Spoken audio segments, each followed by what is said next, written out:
নীরব দুপুর, ইটের পুরনো দেয়ালে স্পষ্ট ফাটল, খোলা দরজার ফাঁক গলে ভেতরে ঢুকে পড়া রোদ ছায়া আর ছাদের কিনারা বেয়ে নেমে আসা লতাপাতা, সব মিলিয়ে মনে হয় এই পরিত্যক্ত স্থাপনাই নিজের ইতিহাস নিজে বলে যাচ্ছে।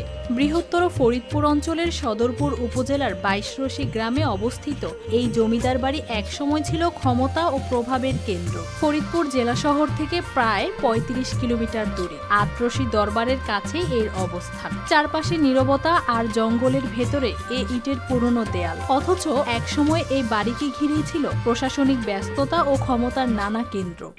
তারপরে পহেলা বৈশাখ আর বিভিন্ন পদের এখানে প্রোগ্রাম হয়ে থাকে। সেই প্রোগ্রামে আগে অনেক দূর থেকে দূরান্ত থেকে লোকজন ঘুরতে আসতো। এখন দেখা যাচ্ছে বাড়িটা ভাঙার কারণে আর সে তেমন একটা লোকজন ঘুরতে আসে না। কিন্তু এটা যদি ঠিকঠাক বা কিছুটা করতো, মানে পরিষ্কার বা করতো নানানভাবে, তাহলে এখানে দূর দূরান্ত মানুষ থেকে ঘুরতে আসতো। ইতিহাস বলছে সপ্তদশ শতকের শুরুতে লবণ ব্যবসা থেকে উঠে আসা সাহা পরিবার জমিদারি প্রথার গোড়াপত্তন করে। সময়ের সঙ্গে তারা ফরিদপুর ও বরিশাল অঞ্চলের ২২টি পরগনার অধিপতি হন। প্রায় ৫০ একর জমি জুড়ে গড়ে ওঠে বাগানবাড়ি, শান বাঁধানো পুকুর, পূজা মণ্ডপ এবং ছোট বড় মিলিয়ে ১৪টি কারুকার্য খচিত দালান কোঠা। তখন এখানকার পরিবেশ অনেক দূর দূরান্ত থেকে মানুষ আসতো, আর দর্শনীয় একটা পরিবেশ পরিস্থিতি ছিল। একটা ঐতিহাসিক একটা জায়গা জমিদার বাড়ি।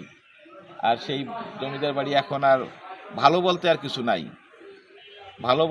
নাই, দেখার মতো কিছু নাই। এখন হলো গিয়া শিয়াল ঘরের আস্তানা হয়ে গেছে। দেশভাগের পর জমিদারি দেখাশোনা চলতো কলকাতা থেকে। জমিদারি প্রথা বাতিল হলে পরিবারটি এলাকা ছেড়ে যায়। স্বাধীনতার পর সুকুমার রায় বাহাদুরের মৃত্যুর সঙ্গে সঙ্গে এই বাড়ি হয়ে পড়ে অভিভাবকহীন। ধীরে ধীরে দখল হয় জমি, চুরি হয়ে যায় দরজা, জানালা ও লোহার কারুকাজ। তারা যদি এই জিনিসটা নিয়ন্ত্রণে না নেয় তাহলে হয়তো সামনে আরো খারাপ দেখা যাবে বিষয়টা। এর জন্য এখন থেকে যদি তারা প্রস্তুতি নেয় তাহলে জায়গাটা অনেক সুন্দর হবে। সদরপুর উপজেলার সহকারী কমিশনার জানান, ২২রশি জমিদার বাড়ির রক্ষণাবেক্ষণের জন্য উপজেলা প্রশাসনের পক্ষ থেকে বিভিন্ন সময় সংশ্লিষ্ট কর্তৃপক্ষের কাছে প্রতিবেদন পাঠানো হয়েছে। অবশ্যই বিভিন্ন সময়ে আমাদের উপজেলা প্রশাসন থেকে এবং জেলা প্রশাসন থেকে এই জমিদার বাড়িটি উদ্ধার করার জন্য, জমিদার বাড়িটি রক্ষণাবেক্ষণ করার জন্য, এর পুরনো চেহারা ফিরিয়ে দেওয়ার জন্য বিভিন্ন সময়ে প্রতিবেদন প্রেরণ করা হয়েছে।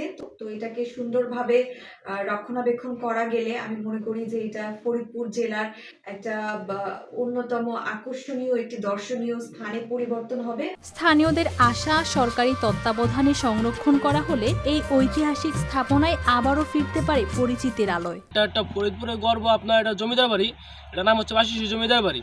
তো এই জমিদার বাড়ি তো আপনার আশপাশে নাই। প্রাচীন ঐতিহ্যগুলো আমাদের দেশের গর্ব হিসেবে ফুটাই তুলতে হবে। তো অতএব আমাদের এই জমিদার বাড়ি সরকার যদি লক্ষ্য করতো তাহলে আমাদের এটা একটা টুরিস্ট স্পট হতে পারত। আজ দেয়ালগুলো দাঁড়িয়ে থাকলেও সময় প্রতিদিন একটু একটু করে মুছে দিচ্ছে ২২রশির স্মৃতি। News desk, RTV।